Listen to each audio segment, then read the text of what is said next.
క్రీస్తునాథునియందు ప్రియ క్రైస్తవ సహోదరి సహోదరులారా, డైలీ బైబిల్ రీడింగ్. మత్తయి సువార్త 17వ అధ్యాయము చదువుకుందాం. 6 దినములు గడిచిన పిమ్మట యేసు పేతురును, యాకోబును, అతని సహోదరుడగు యోహానును తన వెంట తీసుకొని ఒక ఉన్నత పర్వతం పైకి ఏకాంతముగా వెళ్ళెను.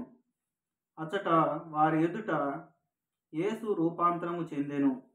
ఆయన ముఖము సూర్యుని వలె ప్రకాశించెను. ఆయన వస్త్రములు వెలుగు వలె తెల్లగానయ్యెను. ఆయనతో మోషే, ఏలియాలు సంభాషించుచున్నట్లు వారికి కనబడిరి. అప్పుడు పేతురు, ప్రభు, మనం ఇచ్చట నుండుట మంచిది.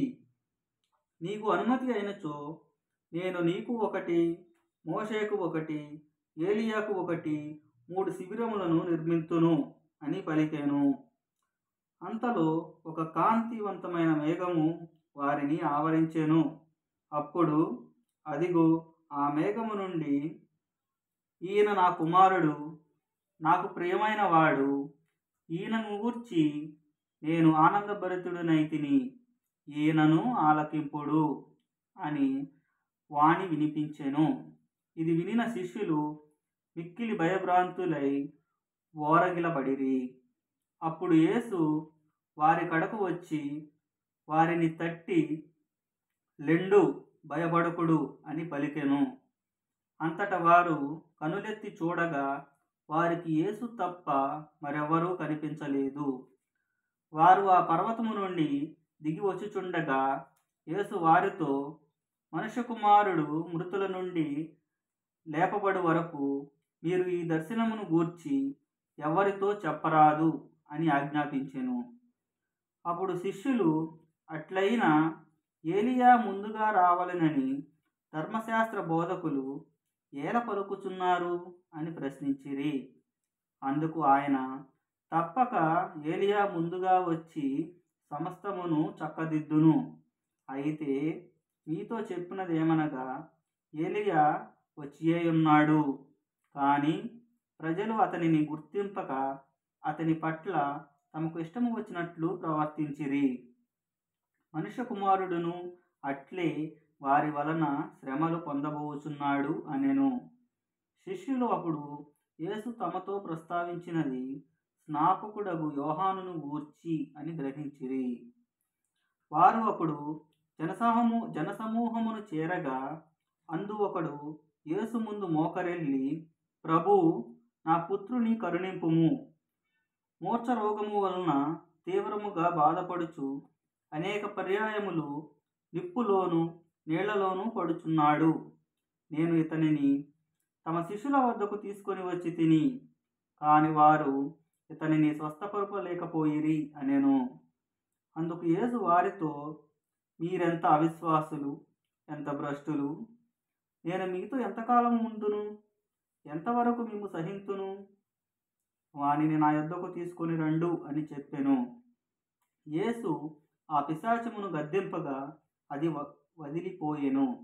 ఆ గడియ నుండి ఆ బాలుడు స్వస్థత పొందెను. శిష్యులు యేసుతో ఏకాంతముగా, ఆ పిశాచమును మేమేలా పారద్రోలలేకపోతిమి అని అడిగిరి. యేసు వారితో, మీ అల్ప విశ్వాసమే అందుకు కారణము. ఆవగింజంత విశ్వాసము మీకుండిన ఎడల ఈ పర్వతముతో, నీవిక్కడ నుండి తొలగము అని పలికినచో అది అప్పుడే తొలగిపోవును. మీకు అసాధ్యమైనది ఏదియూ ఉండదని మీతో ఒక్కాణించుచున్నాను. అయినను ఇట్టి దానిని ప్రార్థనతోనూ ఉపవాసముతో తప్ప మరి ఏ విధమునను వెడలగొట్ట శక్యము కాదు అనెను.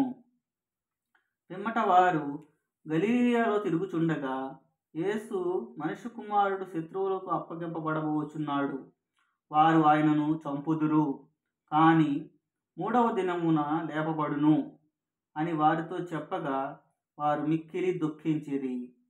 అంతట వారు కఫర్నాము చేరినప్పుడు దేవాలయపు పన్నులు వసూలు చేయువారు పేతురు దగ్గరకు వచ్చి, మీ గురువు పన్ను చెల్లింపడా అని ప్రశ్నింపగా, చెల్లించును అని పేతురు ప్రత్యుత్తరమిచ్చెను. అతడింటికి వచ్చిన వెంటనే యేసు, సీమోను, నీకేమి తోచుచున్నది? భూలోకమందలి రాజులు ఎవరి నుండి పన్ను వసూలు చేయుచున్నారు? తమ పుత్రుల నుండియా, ఇతరుల నుండియా అని ప్రశ్నించెను. పేతురు అందుకు, ఇతరుల నుండియే అని ప్రత్యుత్తరమిచ్చెను. అయితే పుత్రులు దీనికి బద్దులు కారు గదా. వారు మనలను అన్యథా భావింపకుండుటకై నీవు సముద్రమునకు వెళ్ళి గాలము వేయుము. మొదట పడిన చేప నోటిని తెరచినప్పుడు అందొక నాణెమును చూపుతువు. దానిని మన ఇద్దరి కొరకు సుంకముగా చెల్లింపుము అని యేసు సీమోనును ఆదేశించెను. ఆమేన్.